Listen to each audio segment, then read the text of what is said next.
My name is Jessica Carter, and I am 34 years old. I never thought my life would turn into a suspenseful drama, but the events of the past year have left me questioning everything.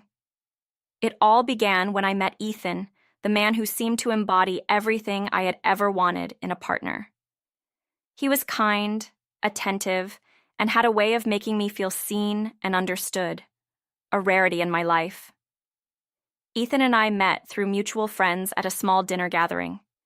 He was 5 years older than me, with a calm demeanor that contrasted with my somewhat impulsive nature.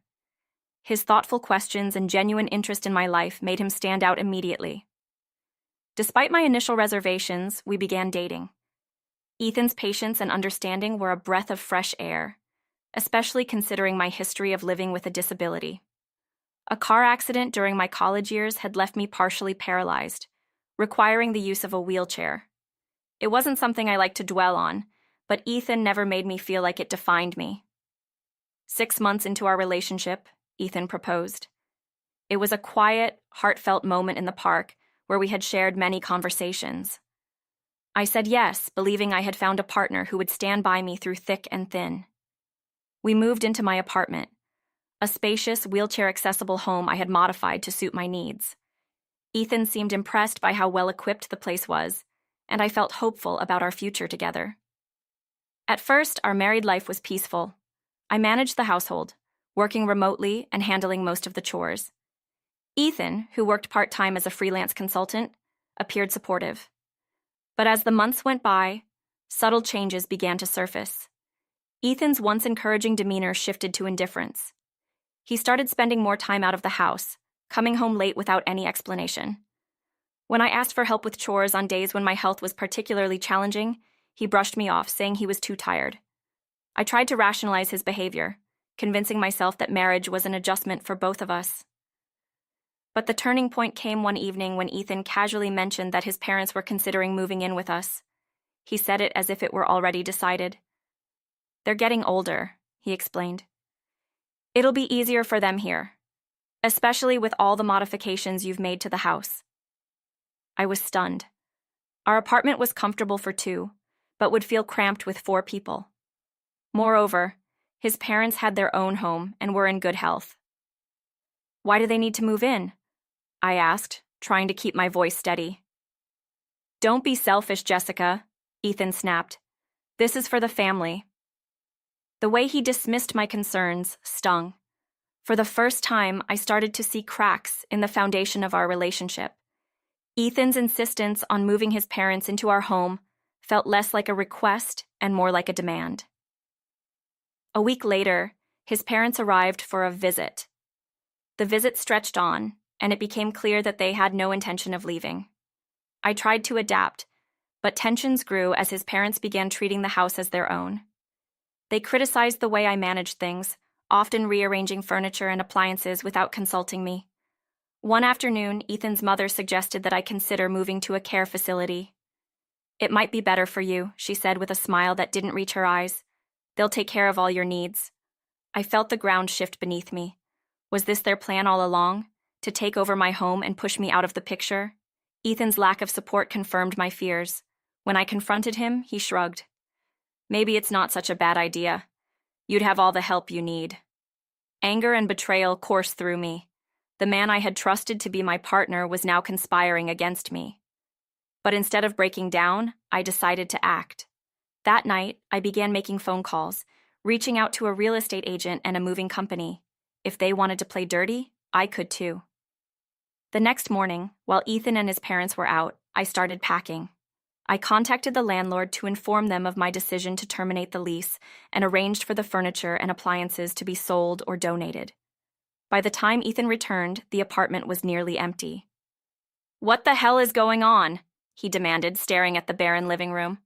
"I'm leaving," I said calmly, handing him a set of signed divorce papers. "And so are you. This place is no longer ours." Ethan's face twisted in disbelief. "You can't be serious. You can't manage without me." I met his gaze, feeling a surge of confidence. "Watch me." Over the next few days, I moved into a new residence, a luxury assisted living facility I had quietly purchased years ago. The facility was more than just a place to live. It was a sanctuary, complete with spacious apartments, on-site medical staff, and a supportive community.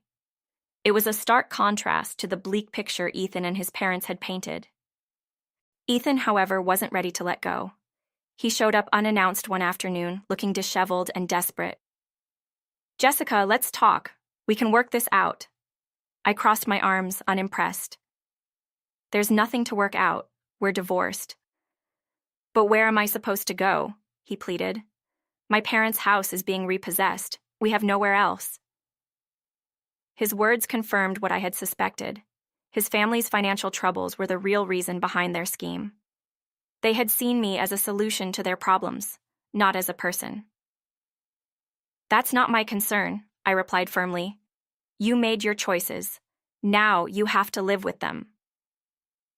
Ethan's parents tried to intervene, begging for help, but I stood my ground. Their manipulations had cost me enough. As they left, defeated, I felt a sense of closure. For the first time in years, I was free to live on my own terms. In the months that followed, I thrived. The supportive environment of my new home allowed me to focus on my health and personal growth. I reconnected with old friends, made new ones, and even took up painting, a hobby I had abandoned years ago. Life wasn't perfect, but it was mine. Looking back, I realized that the greatest betrayal had also been the greatest catalyst for change. Ethan and his family had underestimated me, thinking my disability made me weak. But I was stronger than they ever imagined. And now, as I roll through the bright halls of my new home, I carry with me the hard-earned knowledge that I am my own greatest advocate. I hadn't realized how empowering it was to take control of my life until I saw Ethan for what he truly was, a man who had relied on others to lift him up instead of standing on his own. And yet, my journey didn't end there. With my newfound freedom, I began exploring opportunities to use my experience to help others. The community and my new residence became a second family to me. I organized events, shared my story, and connected with others who had faced challenges similar to mine. Together, we found strength in our shared resilience. One of my proudest moments was helping a fellow resident navigate a legal battle against an exploitative landlord. It reminded me of my own fight and how far I had come. One day, as I was enjoying the garden outside, a letter arrived, a formal notice from Ethan. He was suing me for what he claimed was his share of our marital assets. I felt a pang of frustration, but quickly reminded myself of the steps I had taken to protect myself.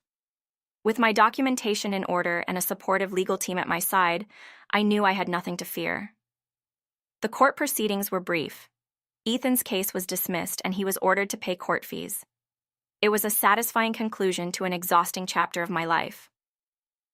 As I left the courthouse, I felt lighter, as though a final weight had been lifted from my shoulders. My story began with betrayal, but it has grown into something far greater, a tale of resilience, empowerment, and community. I've learned that life is full of unexpected twists, but with determination and the right support, we can overcome even the darkest moments. And now, as I sit in my sunlit apartment, surrounded by friends and filled with hope, I know that my journey